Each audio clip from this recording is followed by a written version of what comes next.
ओम शांति। अब तक हमने ब्रह्मा बाबा के गुणों का व्याख्यान देखा कि कैसे बाबा के अंदर कितना प्यारा और न्यारापन आ चुका था।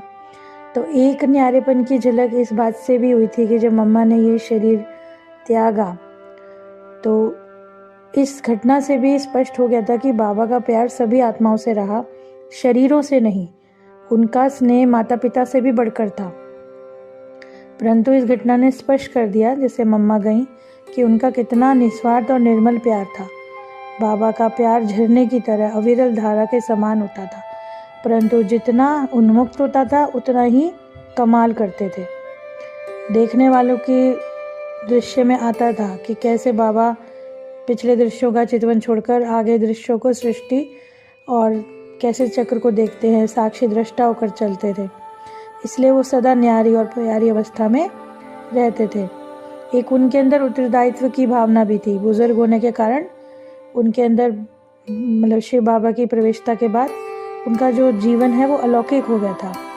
कि उनमें बाबा के अंदर उनको पूरा अटल निश्चय था कि शिव बाबा जो कहेंगे वही वो करते थे।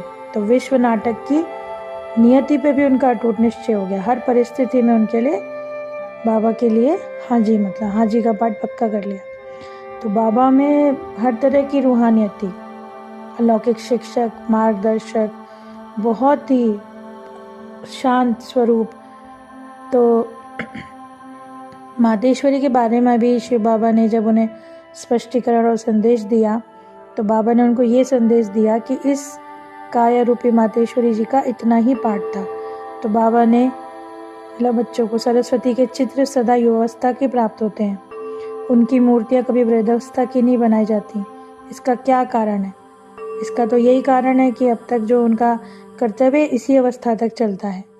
प्रजापिता ब्रह्मा तो सदा वृद्धावस्था के ही मिलते हैं, परंतु जगदम्बा के सभी चित्र ढलती आयु से पहले के। मतलब बाबा ने इस तरह स्पष्टीकरण दिया कि मनुष्य आत्माओं को पवित्र बनाने का कार्य इसी आयु तक रहता है, सरस्वती माँ का।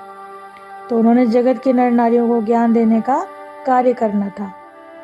तो जिस तरह से उन्होंने उनके बारे में ईश्वरीय कार्य में संलग्न होकर संदेश दिया, तो ये बोला कि जगदम्बा की यात्रा है, जरा ध्यान से निकले। त्रिकालदर्शी शिव बाबा ने जब मातेश्वरी के बारे में बता दिया था और संदेश पुत्रियों ने ध्यान अवस्था में माँ को प्रकाशमान अवस्था में सूक्ष्म दिव्य लोक में देखा था, तो पिताश्री को तो ज्ञात ही था कि योग युक्त बनाए रखने के लिए विभिन्न प्रकार की अलौकिक युक्तियों से उन्हें घड़ी तक ला रहे थे। तो बाबा ने शव यात्रा की तैयारी वत्सों को आज्ञा देते कहा, बच्चों, ये एक ऐसी योगिन आत्मा है जिसकी कोई दूसरी मिसाल नहीं है। इसने समूचे ईश्वरीय ज्ञान को अपने जीवन से युक्ति युक्त रीति से ढाल लिया था। ये बाल ब्रह्मचारिणी थी। इन्होंने कभी अपवित्र रीति से किसी को स्पर्श तक नहीं किया, ना इन्हें किया। इनकी स्थिति इतनी महान थी, इनके ओजस्वी भाषण, इनकी रूहानी दृष्टि, इनकी दिव्य कृति, इनके पवित्र स्पिरिचुअल वाइब्रेशन से कितने अपवित्र जनों के मन का मैल धुल जाता था। तो इनकी योग साधना उच्च कोटि थी की, और देखना इनकी शव यात्रा का सारे कार्य बहुत योग युक्त और अच्छे से हो, सारा कार्य संपन्न, और उनकी उसमें ही अंतिम उस क्रिया में वही जाए जो हंस के समान हो। कि आप शिव बाबा की याद में रहोगे तो अंतिम संस्कार की तैयारी भी शिव बाबा, उन्होंने ये कहा था कि भाई मम्मा की भी वही कराएंगे। जैसे कहते हैं ना कि सुना होगा कि लोग शव को मरघट पर ले जाते हैं, परंतु वहाँ से फिर और लोग खुश होते होते वापस ले आते हैं। अतः बच्चों, अपनी योग युक्त अवस्था रखना। बाबा ने इतना योग का इतना पाठ पक्का पढ़ाया कि उन्होंने लौकिक में भी अलौकिकता का उन्होंने वो बनाए रखा। जहाँ पे मायूसी और वो होती थी, वहाँ भी बाबा ने उसको अलौकिक और दिव्य गुणों की माँ के मूर्त के देह को भी उन्होंने पुष्पों से संवारा। फिर उन्होंने जब उनकी अंतिम यात्रा में गए तो सारे उन्होंने बहुत अच्छे से सजाया उनको। अपना जैसे बोलते हैं ना, इतना अच्छे से तत्व सारे उनमें, जैसे अग्नि की लपटों में, जैसे बहुत माँ को भी ऐसे नेत्रों से अंदर ध्यान कर दिया।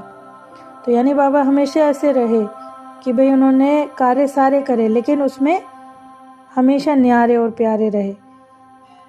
तो अनेकों बार बच्चों ने भी देखा कि कैसे बाबा जो है मतलब ऐसे कितना उससे रहते थे, कितना सबसे प्यार भी था उनका, लेकिन किसी में मोह नहीं था। उन्होंने सदैव ही हर्षित मुख रखा। हमेशा मातेश्वरी का भी पाठ उन्होंने ऐसा ही दिखाया कि वो दिव्य गुणों की साक्षात कमल पुष्पवासिनी, हर्षकारिणी, मनोविकार हारिणी, मतलब सारे उस पग पग पर जो उन्होंने उसके लिए अच्छा सा वो बोला। तो माता के लिए जो एक होती है ना गुण लेने की शिक्षा, वो भी बाबा ने बताई कि भाई माता से हमें गुण लेने हैं अंदर। तो बाबा के अंदर ये थी कि वो कितना गुणग्राही थे, हर किसी के गुण देखते थे। कहते थे हर व्यक्ति के गुण ही ग्रहण करो, किसी भी वस्तु परिस्थिति किसी से भी कुछ भी जो हमें सीखने की शिक्षा मिल सकती है वो सब हमें उससे ग्रहण करनी चाहिए। और उन्होंने किस तरह से गंभीरता से कार्य भी करे और इतना डीपली जाकर उन्होंने प्रकृति के तत्वों से गुणों से कुछ ना कुछ ग्रहण करने की बच्चों को शिक्षा दी। जैसे उन्होंने बोला अग्नि से तुम अपने अंदर योग अग्नि जलाओ, आत्मा को पवित्र बनाने के लिए शिव बाबा की याद में बैठो। वायु का दृष्टांत दिया कि मीठे बच्चे योगाभ्यास करने से आत्मा में शरीर का भान ही नहीं रहता, पापों से बोझ उतरने लगता है। तो उन्होंने कहा खुली हवा में ताजगी महसूस होती है। तो इसी तरह बाबा से जब हम योग लगाते हैं तो हम उड़ती कला का अनुभव करते हैं।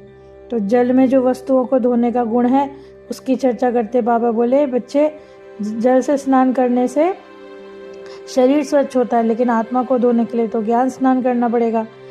इसी तरह चंद्रमा के शीतल रूपी गुणों का, कभी बादलों का उन्होंने कहा देखो कैसे बच्चे बादल भर के आते हैं और कैसे वर्षा करके चले जाते हैं। इस तरह से कर करके उन्होंने हर बच्चे को एक एक गुण लेने की विधि बताई और हमेशा विपरीत परिस्थितियों में भी बच्चों को कहा फूल बनो, कभी कांटा मत बनो, आप सब चेतना रूपी फूल हो।